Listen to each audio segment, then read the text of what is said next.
और इस 10 साल में हमने इतिहास बनाया है। वो काफी हैरान कर देने वाले हैं कि आधी सीटों पर ही सिमट कर रह गई भाजपा।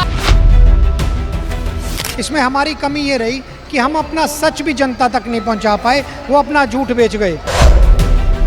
फिर ऐसी क्या नौबत आन पड़ी कि 9.5 साल जो है खट्टर जी के नेतृत्व में सरकार चली और आखिरी के समय में मुख्यमंत्री का चेहरा बदलना पड़ा।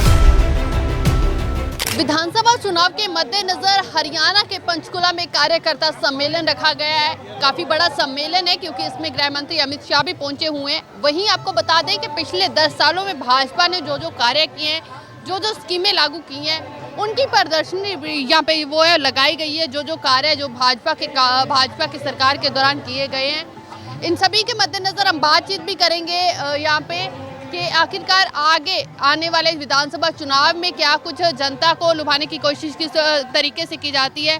तरुण भंडारी जी हमारे साथ हैं।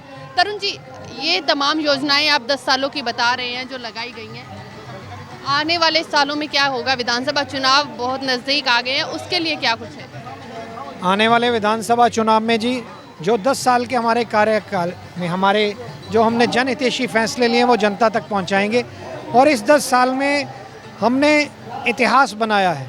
अगर आप नौकरियों की बात करें तो नौकरियां पहले बिकती थी, यहाँ सिफारिश के आधार पर दी जाती थी, अपने भाई भतीजावाद उसमें होता था, या जो उनके चहेतों को नौकरियां दी थी। माननीय मनोहर लाल जी ने एक ऐतिहासिक फैसला करके मेरिट के आधार पर नौकरियां ना पर्ची ना खर्ची का हमने मापदंड अपनाया और आज गरीब व्यक्ति भी उन नौकरियों का लाभ रह रहा है। 1,32,000 सरकारी नौकरी हमने दी है। उसके अलावा आप हैप्पी कार्ड की बात करो, जो भी है गरीब परिवार के सदस्यों के लिए हमने रोडवेज़ की बसों में प्रतिवर्ष 1,000 किलोमीटर फ्री उनको यात्रा का वो दिया है। आयुष्मान कार्ड देखें, आयुष्मान कार्ड में 5 लाख तक की आप उनकी बीमा है और उनके मुफ्त इलाज 5 लाख तक गरीब परिवार का होता है। अगर किसानों की बात करें, किसानों को 14 फसलें MSP पे दी। अगर हाईवे की बात करो, 17 नए हाईवे इस 10 साल में बने।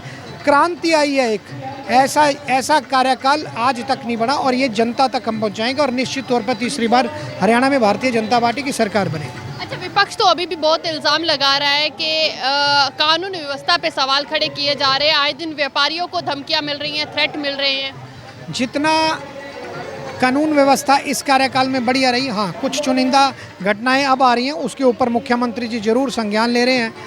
इस सरकार, आप अगर भारतीय जनता पार्टी की और विभिन्न राज्यों में भी सरकारें देखें, जहां कांग्रेस का कुशासन था, जहां गुंडागर्दी थी और इतने यूपी जैसा स्टेट जहां पे लगातार दंगे फसाद होते थे, उनको शांतिपूर्ण कर दिया। ये हरियाणा हमेशा कुछ भी उसके लिए एक्शन लेना पड़ेगा, हम वो एक्शन लेंगे और कानून व्यवस्था किसी को भी अपने हाथ में लेने की अनुमति नहीं होगी। तरुण जी, इतनी योजनाएं देने के बावजूद भी लोकसभा के परिणाम जिस तरीके से आए हैं, वो काफ़ी हैरान कर देने वाले हैं कि आधी सीटों पर ही सिमट कर रह गई भाजपा। इसमें क्या कारण क्या मानते हैं? बड़ा अच्छा प्रश्न है आपका। मैं ये बता रहा हूँ, इसमें हमारी कमी ये रही कि हम अपना सच भी जनता तक नहीं पहुँचा पाए, वो अपना झूठ बेच गए। आप देखिए उन्होंने किस ढंग से भ्रामक प्रचार इस लोकसभा चुनाव में करा। उन्होंने हमारे किसान भाइयों को ये डराने का काम किया कि भारतीय जनता पार्टी की सरकार आपकी ज़मीन हड़प लेगी। आज तक मुख्यमंत्री, गुजरात के प्रधानमंत्री मुख्यमंत्री भी रहे हैं, 1 इंच ज़मीन आज तक किसी की नहीं ली गई। और दूसरी तरफ उन्होंने संविधान बदलने की बात करी। हमारे दलित भाइयों को ये डराया कि ये संविधान बदल देंगे। जो व्यक्ति संविधान को नतमस्तक होकर ये देश चला रहा है, उसको संविधान बदलने का डर पैदा किया। इसी तरह हमारे माननीय योगी जी को, राजपूत भाइयों को ये बताया कि आपके योगी जी को हटा दिया जाएगा। कभी साउथ और नॉर्थ को भड़काने का काम किया, उसके विपरीत EVM की बात करी, कभी अडानी अंबानी गरीब परिवारों को अनेकों ऐसे भ्रामक प्रचार करके उन्होंने वोट लिया। ये झूठ का भांडा फोड़ हो चुका है। अब जनता जानती है कि ये झूठ एक बार फैला लिया उन्होंने, एक बार वोट लिया। विधानसभा चुनाव में लोग इनको सबक सिखाने के लिए तैयार हैं। परंतु तरुण जी, एक ये भी सवाल विपक्ष की ओर से लगातार उठाया जा रहा है, अगर इतने कार्य किए हैं, इतनी योजनाएं दी हैं, जनता के लिए इतने अच्छे फैसले किए हैं, तो फिर ऐसी क्या नौबत आन पड़ी कि 9.5 साल जो है खट्टर जी के नेतृत्व में सरकार चली और आखिरी के समय में मुख्यमंत्री का चेहरा बदलना पड़ा? ऐसा है, ये भी ऐसी भारतीय जनता पार्टी में हर व्यक्ति का दायित्व होता है। हमारे प्रधानमंत्री पहले कई वर्ष गुजरात के मुख्यमंत्री रहे, आज प्रधानमंत्री हैं। और आप शिवराज सिंह चौहान जी के लिए वसुंधरा, इस पार्टी में एक पद पे लगातार कोई व्यक्ति नहीं बैठ सकता। जो पार्टी फैसला करती है वो मान्य होता है। आप ये सबसे बड़ी बात है कि कितने खुशी खुशी मनोहर लाल जी ने अपना दायित्व नायब सैनी जी को दिया और आज उनको बहुत बड़ा पद देश में मिला। उनको देश की सेवा करने का दायित्व पार्टी ने दिया। जो दायित्व पार्टी देती है हम उसको खुशी खुशी लेते हैं। कांग्रेस की तरह नहीं कि आज भूपेंद्र सिंह हुड्डा 10 साल वर्ष रहे, अब उन्होंने आगे उनका बेटा तैयार कर लिया और उस बेटे को मुख्यमंत्री बनाने के लिए कई कांग्रेसियों की बलि भी दे रहे हैं। आज कई लोग नवीन जिंदल जी जैसे युवा, अशोक तंवर जी जैसे युवा, श्रुति चौधरी जी जैसे युवा क्यों पार्टी छोड़ के आ रहे हैं? क्योंकि वहाँ उनको घुटन हो रही है और इस तरह का प्रजातंत्र भारतीय जनता पार्टी में हो सकता है। ये बड़ा अच्छा फैसला, जो भी फैसला होता है हमारा नेतृत्व मानता है।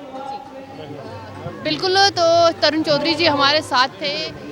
बता दें कि जिस तरीके से ये बोला जा रहा है पूरी योजनाएं जो है वो बताई जा रही है, 10 सालों की योजनाएं यहाँ पे प्रदर्शनी के लिए लगाई गई है कि जिसमें जो कार्य भाजपा के कार्यकाल के दौरान हुए हैं वही कार्य अभी आने वाले विधानसभा चुनाव में भी जनता के बीच में लेकर जाएंगे कि भाजपा के कार्यकाल में ये काम हुए हैं। और उसके बाद बता दें कि देखना होगा कि हरियाणा की जनता किसके नाम पर मोहर लगाती है। कैमरा पर्सन संदीप के साथ शालू मिरोक, पंचकुला।